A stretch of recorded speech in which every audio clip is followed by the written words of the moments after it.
కానీ ఇలాంటి క్వశ్చన్స్ అడుగుతారనమాట. చూడండి, x + 1/x = 3 అయినా x³ + 1/x 3 and x⁻6 + 1/x⁻6 విలువ ఎంత అన్నప్పుడు మనం ఫస్ట్ దీన్ని కనుక్కుందాం. x³ + 1/x³ విలువ ఎంత అన్నప్పుడు మనకు x + 1/x = 3 కదా. దీన్ని ఏమనుకోవాలి? x + 1/x = k అనుకుందాం. k అనుకుంటే ఎలా రాయొచ్చు? ఇప్పుడు x³ + 1/x³ = k³. ఇక్కడ మీకు వచ్చిన ట్రిక్ ఏంటంటే దీని తర్వాత ఇక్కడ ప్లస్ ఉంటే ఇక్కడ మైనస్ రాసుకోవాలి అంతే.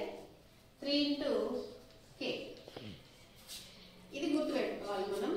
ఇప్పుడు k ఈక్వల్ ఎంత? 3. కాబట్టి 3³ - 3 × 3.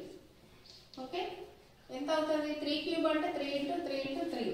సో 3 × 3 × 3 ఎంత అవుతుంది? 27 - 3 × 3 9 అన్నమాట. 27 నుంచి 9 పోతే 80.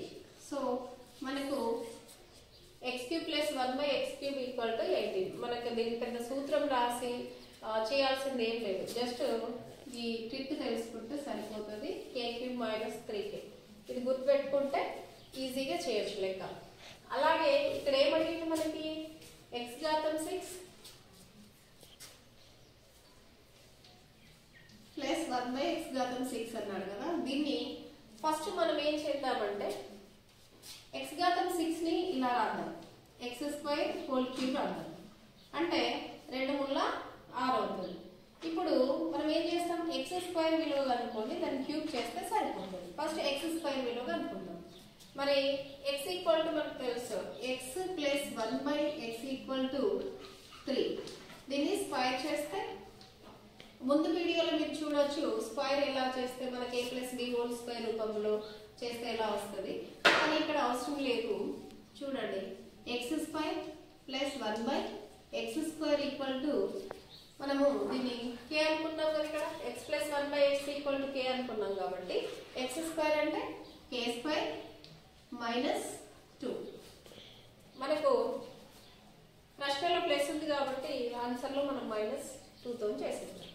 ఇప్పుడు చూడండి, k² అంటే k విలువ ఎంత? మనకు 3. 3² - 2. ఇప్పుడు 3² అంటే 3 × 3 ఎంత? 9. 9 - 2 తీసేస్తే మనకు ఎంత వస్తుంది? 9 - 2 తీసేస్తే 7. అంటే మనకు x² + 1/x² విలువ 7 వచ్చింది. ఇప్పుడు దీనికి క్యూబ్ చేసుకుంటే సరిపోతుంది. సో 1x⁻6 + 1/x⁻6 మనం ఏం చేయాలి? ఇప్పుడు వచ్చిన విలువని క్యూబ్ చేసుకుంటే సరిపోతుంది. ఓకేనా? ఎలా? 7³ ఇక్కడ ప్లస్ ఉంది కాబట్టి ఆన్సర్లో ఇక్కడ -3 × k కాబట్టి k విలువ ఇక్కడ ఎంత అవుతుంది? మనకి 7 అన్నమాట. 7 రాసింది. 7. ఇప్పుడు చూద్దాం. 7³ అంటే 7 × 7 × 7 చేస్తే 7 × 7 = 49 వచ్చింది. 49 × 7 = 343. ఇక్కడ రాసేద్దాం. 343 - 3 × 21. ఇప్పుడు మనం దీనిలో నుంచి తీసేద్దాం. 3కి 1 పోతే 2, 2కి 4కి 2 పోతే 2, ఇక్కడ 3. ఆన్సర్ మనకి ఎంత వచ్చింది? 322 మన ఆన్సర్ వచ్చింది. దేని విలువ మనకు? x³ x⁻6 + 1/x⁻6 విలువ 322.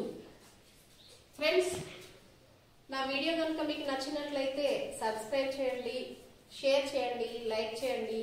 మరిన్ని వీడియోస్ కోసం చూస్తూనే ఉండండి నా ఛానల్ని.